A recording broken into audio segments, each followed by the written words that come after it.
Je voudrais dire aux Occidentaux et aux présidents français et les présidents européens particulièrement, j'espère que cette fois-ci, ils ne vont pas dire que c'est Vladimir Poutine qui est venu dire à Ouattara et à Patrice Talon de prendre cette position pour que le Burkina se retrouve dans ses mains.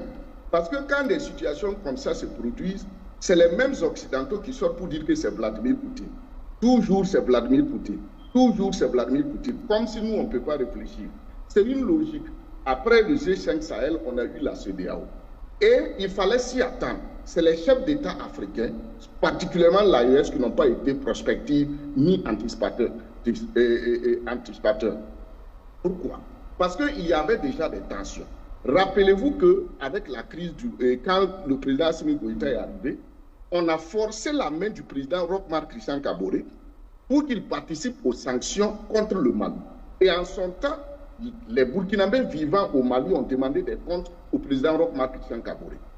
Et après cela, on a vu comment, au niveau du Mali, on a sanctionné le Mali. Il y avait l'UEMOA qui avait participé. Alors que l'UEMOA ne fait pas partie, entre guillemets, de la CEDEAO, et il fallait respecter des règles. Ils n'ont pas respecté les règles. Avec le Niger, on a vu tout ce qui s'est passé, on a vu comment la CEDEAO s'est comportée. C'est exactement la même chose. Il fallait s'y attendre parce qu'il y avait déjà les enjeux, c'est quoi? C'est le franc CFA et aussi la discipline budgétaire et monétaire. Donc, si le Burkina prend, est-ce que la manière dont ça s'organisait, ça va être toujours la même chose? Non. Et moi, je vous avais dit, j'avais dit ici au président de l'AES, prenez vos responsabilités, il faut un proto-gouvernement. Et dans le proto-gouvernement, je dis il faut un ministre de l'économie et des finances. Et mieux, j'ai même dit qu'il faut une bourse commune de l'or.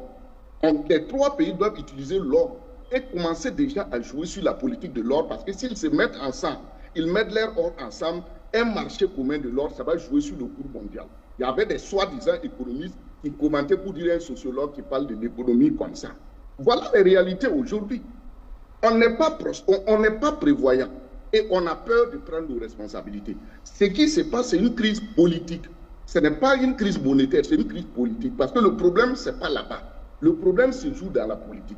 Il faut intimider les Africains, il faut les humilier, il faut faire tout. Mais nos chefs d'État aussi, c'est eux qui font. Parce que l'AES, depuis là, on proposait, mais dans le contexte actuel, puisque c'était dans les coulisses, avant même le sommet, c'était dans les coulisses que ça allait.